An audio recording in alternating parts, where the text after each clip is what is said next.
Hey everybody, I'm Hugh Brownstone for Planet 5D, and I'm delighted to be bringing this review to you from Philly Photo Studio in Northern Liberties, Philadelphia. Although I can't stand the leaf blowers.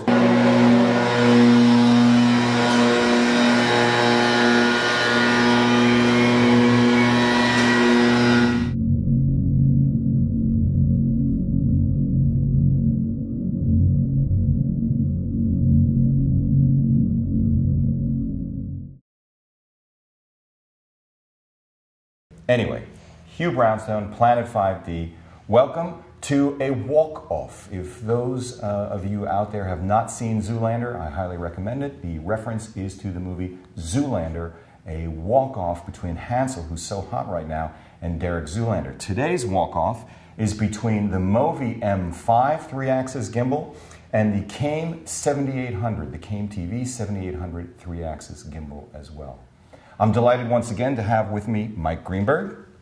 Howdy, how's it going, Hugh? Except for the leaf blowers, it's going fine. And I brought Mike in.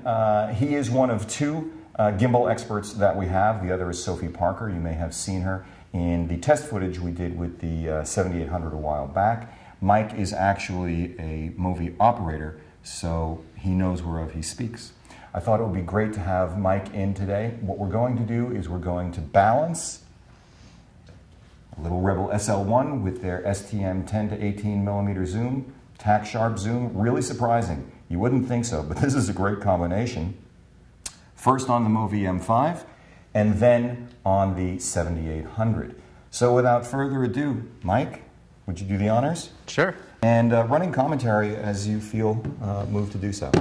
All right. So I had a brief chance to play with the Came right before we set up so I could get familiar with it because it wouldn't be fair otherwise, as I've been using the MoVI for almost a year now. And I think there's a lot of cool features on it, and there's a lot of cool features on the MoVI, and it's picking and choosing what features you need for your productions that will really help you out.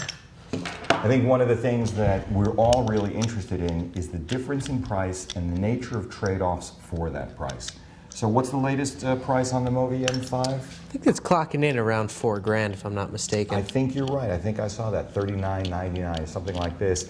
The Came TV 7800 clocks in just under $1,400. So huge difference, almost 1/3 the price. Question is, what trade-offs are you making for that incredible price reduction? And do you know the max weight you can hold on the Came? What I know is that the 7800 is designed to handle cameras like the Rebel SL1, the Canon 5D Mark II, the Sony A7S in particular, the Panasonic GH4. Okay. So it's that weight class. So it's the same weight class for both gimbals. Yeah, exactly. And I think it's in the neighborhood of 3 kilograms. Okay. Does that sound right? Yeah. That sounds right. Yeah. I don't know. Okay. Use pounds. 6.6 pounds. Yeah, 6.6 pounds. Cool, so we got the base plate on there. Blow this out. Pop it on. I often leave it set up with my favorite camera on there. So this is a real test because he has not balanced the SL1 on this gimbal anytime recently. And it's funny because it's a very light camera compared to other ones. Oh yeah. So you notice at the slightest difference. Yeah, one of the reasons why I swapped down from the 5D Mark II to a pair of Rebel SL1s.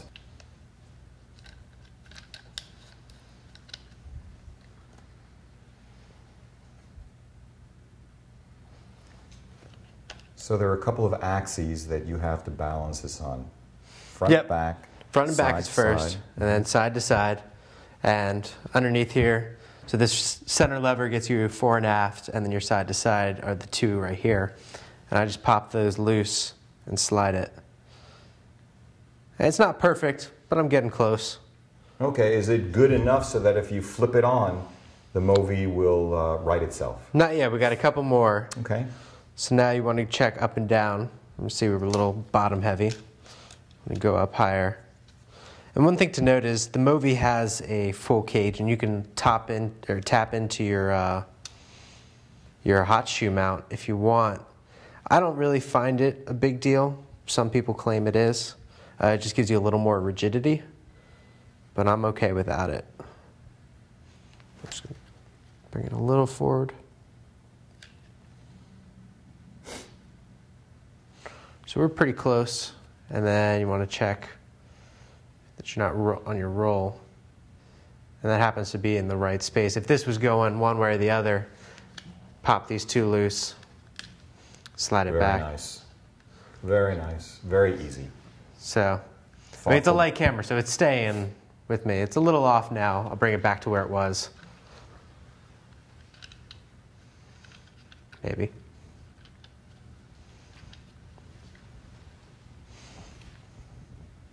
And now, wherever you put it is pretty much where it wants to stay. And that's a sign that you're close to balance. I could do a little better, but that's a quick balance. And the motor will be able to overcompensate that. So the battery's in its cage. It's got a little connector right there. Flip it on. Give it a second to boot up.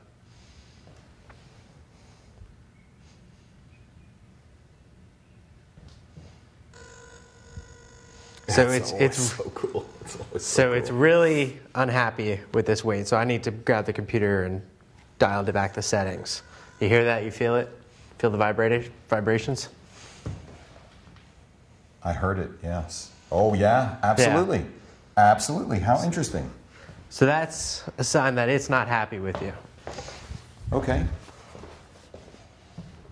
Well, the last time we said we'd do this in about 3 minutes. This is clearly going to be a longer review, but that's fine. That's exactly what we want to bring to you, what it actually takes. Is this wireless, or do you have to actually cable it in? Bluetooth. That is pretty slick. That is pretty slick. Couple clicks, reduce the pan stiffness, and I should be good to go. Great. And then you just click Write Settings, and over Bluetooth it writes it back. So the next time I boot this up, it will save those settings. Outstanding. And we're ready to shoot. So for those of you who don't know Majestic Mode, just a way of quick explanation, it's kind of like a slow follow for the operator? It's a single operator, and you can control the parameters from the computer about how fast you're going. But when I pan, it pans with a little delay. When I tilt with a longer delay, that's my preference. But you can set the angle of the window before it starts that movement. Nice. And you can also set a little bit of shake if you want it to feel a little more organic. Can you also set it so that, let's say, the Majestic Mode works in pan only or tilt only? You can set it that the pan is majestic and the tilt is locked, but I'm not sure that there's a way to lock the pan and not the tilt. Gotcha. Okay. So there you have it. That's what it takes to get the MoVI M5 balanced with our target setup, the Canon Rebel SL1 with the STM 10 to 18 millimeter lens. And now we're going to do the same thing with the Cane TV 7800. So let's swap places. Cool. So we switched the base plate off. The MoVI base plate is done. I got the base plate from the Cane on here. And one thing I really like about pretty much everywhere on the Cane is you got markings. And that's a shortcoming of the MoVI. So you can say, oh, I know this camera balances at 2.5 inches and line it up. Nice. And it's every time. So once you get used to the setups that you use. Repeatability. Yeah, it's nice. So that's one thing. Now the downside is not all of it is toolless. So your fore and aft is, you got a safety pin up front. And you can lock your fore and aft really quickly. Right in there. We should add one thing that might not be obvious to everyone who actually uses a 7800 is that there is a particular orientation for the base plate, and you can actually reverse it accidentally. We experienced that earlier when we were going through. Well, this is an initial setup. We took it out of the box just as it would come to you, and haphazardly, would say we put these two wings in the back, and when you look at it, it makes more sense that your safety pin would be in the front and your markings would be in the front, but we picked it up and just started going and did it backwards. Now that we got the fore and aft somewhat close, it's really not on there, I want to at least dial in the other settings to get where we need to be. So I'm going to loosen this back up, slide back, when we were doing the initial build, it took two of us working with the stand supplied by KMTV to get it going. So we had to remove the monitor holder in order to have the KMTV sit properly in the stand. That was just a weird design in general.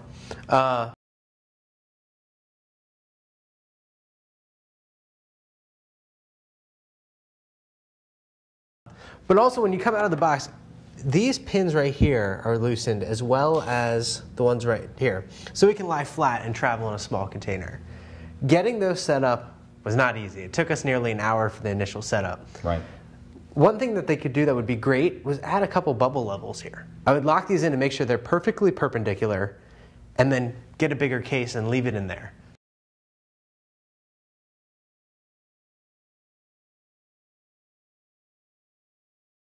Because once these are set up, your time is negligible to adjust. MoVI can do the same thing as far as levels are concerned, but the difference of a toolless setup versus hex Allen is significant during that initial build.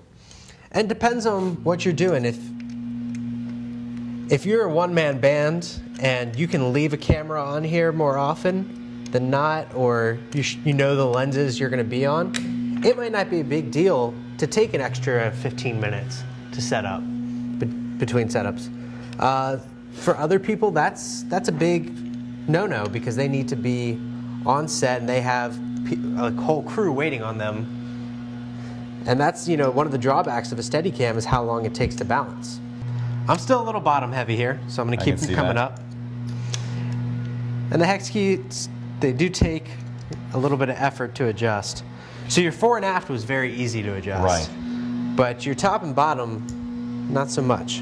I don't know if you guys can see this, but one of the issues is that you have to adjust each of 4 hex screws, 2 on each side, and just inch it up or millimeter it up on either side. And there's nothing locking it on one side or the other, so this side can stay while this one goes down. Right. And that's exactly. So it'd be easier if you could keep it loose and adjust it, but so in other words, if the bottom plate were really locked in so that even if the other side were loose, it would stay at that exact 90-degree angle. Yeah, something to keep them locked at the same height would help. So we're pretty good. Let's just check here. A little off there. So there's 4 pins on the ones that you do have to adjust. So the point being that it's not just fore, aft, side to side, it's also moving the entire assembly forward underneath the crossbar for the handles.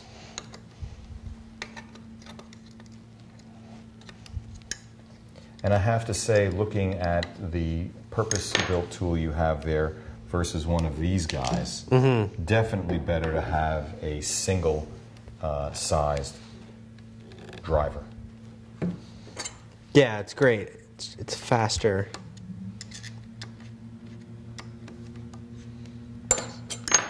It was easier to move this without the camera on there.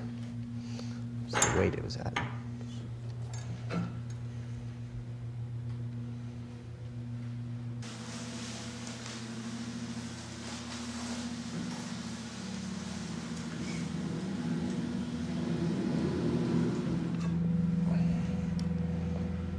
So right now you see the joystick is controlling it, and it's also got majestic off. So we give it one tap, you can hear it execute that. Now we're in majestic, both directions, and you can still use the joystick. Right, so it's majestic, one click, it's majestic pan and tilt. And let's give it 2 clicks and see what that was. So now it looks like the tilt is locked and we're still panning. Right. And give it 3 clicks. And I think we're locked in all directions, right? Yep. So now it's only joystick, which is cool. Yeah, very nice. It's nice to have those options. It's nice how easily you can switch between them. So there you have it, a not so quick exploration of what it takes to balance a camera on the MoVI versus the KMTV 7800. And we're going to take these outside so we can get some footage. But what thoughts do we have now that you've had a chance to work with this a little bit, Mike? Well, I'm curious to see how these compare when we get the footage back. You know, there's points on here where you can feel the difference in the movement, and it's very subtle. It's a very good movement, but you can feel when you come back certain ways that you're not quite sure. You can feel the weight shift. And I'm curious to see if that translates on screen. All right, let's do it. We'll be back in a little bit.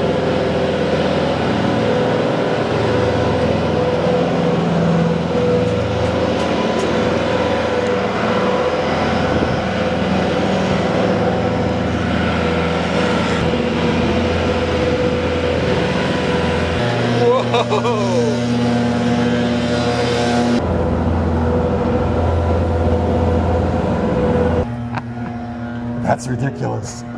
So I had no monitor. We could have had a monitor. I had a monitor. You didn't ask for a monitor. But let's take a look at the footage. Let's make sure we got something good in there. Okay. You like that? Oh, Did that with touch screen with a glove. What do you think? So far, I'm pretty impressed. Very nice. Yeah, so I'm running. You can see a little bounce because I had it in briefcase mode, and I was jumping up and down because there's snow, and I couldn't have the soft You almost knees. lost it. You almost lost it. That was pretty funny. And you didn't. I think there's a couple of points where I almost fell, and you didn't really notice that on here. So, wow. All in all, pretty impressive. Love to see it on a big screen. Now that we've seen this, shall we mount up on the M5 and see what happens? Yeah, let's go.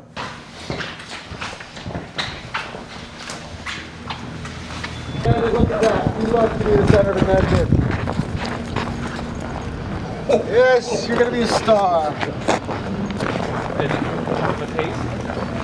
Yeah, go ahead. If you can run, I'll run with you.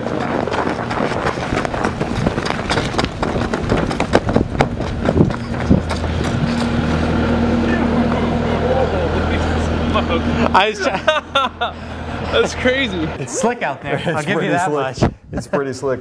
So, you've had a chance to play with both gimbals. What do you think?